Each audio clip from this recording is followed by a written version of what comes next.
चीन ने late 1970s में अपने देश को आर्थिक वृद्धि देने की ठानी और उसके लिए उसने अपने अर्थव्यवस्था में कई सुधार किए। उसने अपनी अर्थव्यवस्था को विदेशी निवेश के लिए खोला और 1980 से 2010 तक वह विश्व के फैक्ट्री के रूप में देखा जाने लगा और अमेरिका के बाद विश्व की दूसरी सबसे बड़ी अर्थव्यवस्था बन गया। अब चीन को अपने आर्थिक वृद्धि के लिए एनर्जी सिक्योरिटी चाहिए थी, यानी कि ऊर्जा सुरक्षा की आवश्यकता थी। चीन को साथ साथ अपने एक्सपोर्ट्स को भी पूरी दुनिया में बेचना था, इसलिए सी लाइंस ऑफ कम्युनिकेशन पर कंट्रोल चाहिए था। चीन का ज्यादातर माल मलाक्का स्ट्रेट, जो कि इंडोनेशिया और मलेशिया के बीच में है, यहाँ से होकर गुजरता है। इसकी लंबाई 800 किलोमीटर और चौड़ाई सिर्फ 250 किलोमीटर की है। चीन का 60% तेल का इंपोर्ट इसी जल मार्ग पर टिका हुआ है। मलाक्का स्ट्रेट चूंकि चीन के लिए एक महत्वपूर्ण जल मार्ग है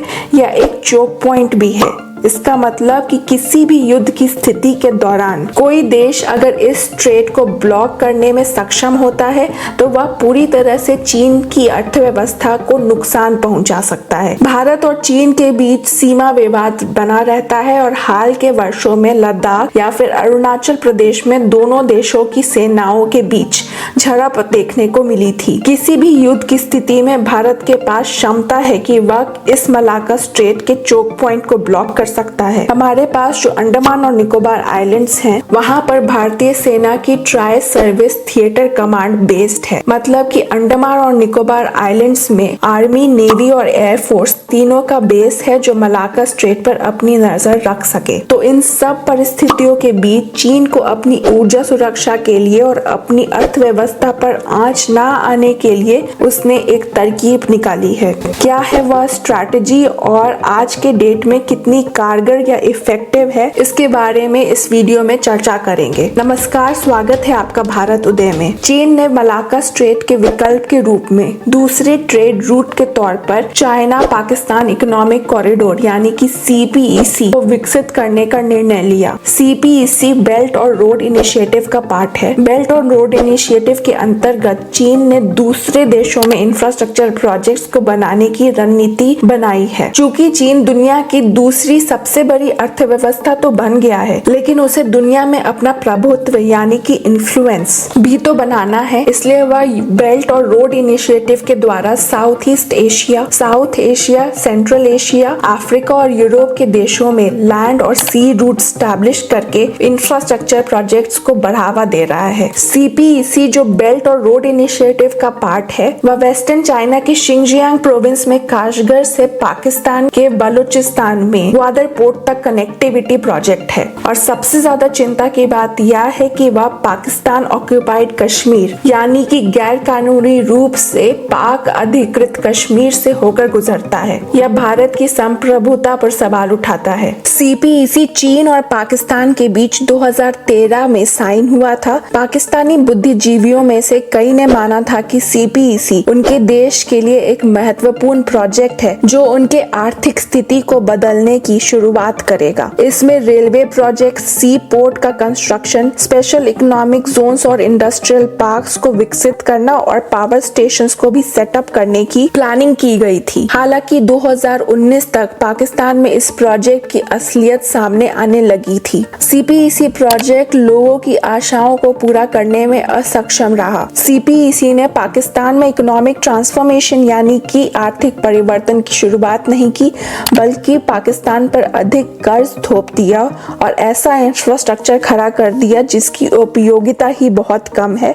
और इकोनॉमिकली फीजिबल इंफ्रास्ट्रक्चर ही नहीं है। देखिए, जब कोई भी विकासशील देश में इंफ्रास्ट्रक्चर पर पैसा खर्च होता है तो वह भारी मात्रा में होता है। यह उम्मीद रहती है कि एक बार कोई इंफ्रास्ट्रक्चर प्रोजेक्ट कंप्लीट हो गया तो इसकी लागत या कॉस्ट को आने वाले समय में रेवेन्यू जनरेशन या इकोनॉमिक ग्रोथ के द्वारा रिकवर कर लिया जाएगा। जाएगा। भारत में इंफ्रास्ट्रक्चर प्रोजेक्ट्स जब भी बनाए जाते हैं तो यह भी देखा जाता है कि आम लोग उस इंफ्रास्ट्रक्चर को इस्तेमाल कर पाए जिससे रेवेन्यू जनरेशन और आर्थिक वृद्धि हो सके। पाकिस्तान में CPEC एक तरह से सिर्फ चाइना के फायदे के लिए है। चाइना का प्लान है कि वह ऑयल इंपोर्ट्स जो मिडिल ईस्ट और अफ्रीका के देशों से करता है वह ग्वादर पोर्ट से होते हुए CPEC के द्वारा शिनजियांग प्रोविंस तक चाइना में पहुंचा सके। मलाक्का स्ट्रेट का उपयोग किए बिना चाइना अपने एक्सपोर्ट्स को इस कॉरिडोर का इस्तेमाल करके दुनिया में बेच पाएगा। पाकिस्तान में 2022 में 6.42% का बेरोजगार दर है जो कि 2021 के मुकाबले 0.08% ज्यादा है। तो एक तरह से बेरोजगारी दर बढ़ ही रही है, कम होने का नामो निशान ही नहीं दिखाई दे रहा है। चाइना जब इन प्रोजेक्ट्स को बनाता है तो वह चाइनीज वर्कर्स और इंजीनियर्स को लाता है और इसी वजह से भारी मात्रा में नौकरियां पैदा करना संभव नहीं रहता। ब्लूमबर्ग की 2021 की रिपोर्ट के अनुसार CPEC में बहुत कम इंफ्रास्ट्रक्चर प्रोजेक्ट्स को कंप्लीट किया गया है और चाइना की तरफ से भी फंडिंग में कमी देखने को मिली है। CPEC शुरुआत में $45 बिलियन का प्रोजेक्ट था, इसे बढ़ाकर $69 बिलियन कर दिया गया क्योंकि टाइम पर प्रोजेक्ट्स ना खत्म होने की वजह से प्रोजेक्ट कॉस्ट्स बढ़ गए। CPEC के सफल न होने के पीछे प्रमुख दो कारण हैं। पहला, पाकिस्तान की कमजोर आर्थिक स्थिति और दूसरा बलूचिस्तान में स्थानीय निवासियों का विरोध। इन सब को हम विस्तार में समझते हैं। पाकिस्तान पर आज की डेट में $124 बिलियन का कर्ज है। पाकिस्तान के एक्सपोर्ट्स की हालत भी खराब है। टेक्सटाइल सेक्टर जिसका कि पाकिस्तान की अर्थव्यवस्था में अधिकांश योगदान था वह भी काफी नुकसान में चल रहा है। एग्रीकल्चरल एक्सपोर्ट्स की भी हालत अच्छी नहीं है। महंगाई भी पाकिस्तान में 30% के करीब पहुंच गई है। पाकिस्तान में आम नागरिक के लिए पेट्रोल, कुकिंग गैस, यहाँ तक कि आटा भी पाना मुश्किल हो गया है। पाकिस्तान की अर्थव्यवस्था IMF के दिए हुए कर्ज पर चल रही है। जहाँ तक CPEC की बात है, इसे इम्प्लीमेंट करने के लिए चाइना ने पाकिस्तान को कर्ज दिया था। प्रोजेक्ट कॉस्ट्स के बढ़ने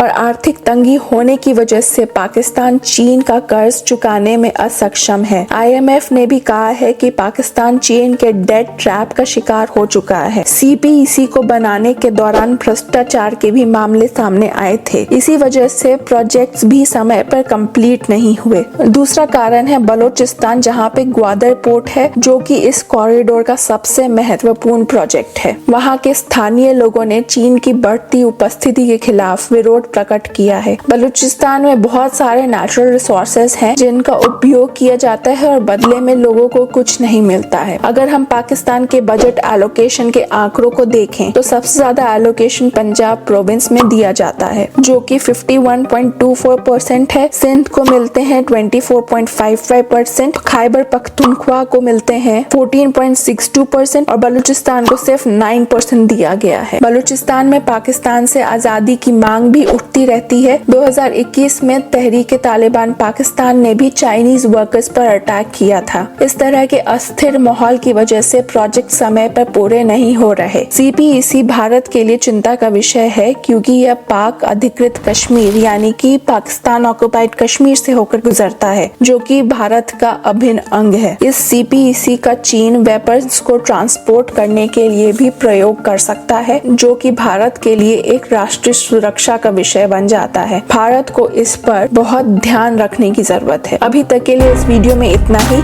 अगर आपको ये वीडियो पसंद आया तो वीडियो को लाइक कीजिए और चैनल को सब्सक्राइब कीजिए। आपका वीडियो देखने के लिए बहुत बहुत धन्यवाद।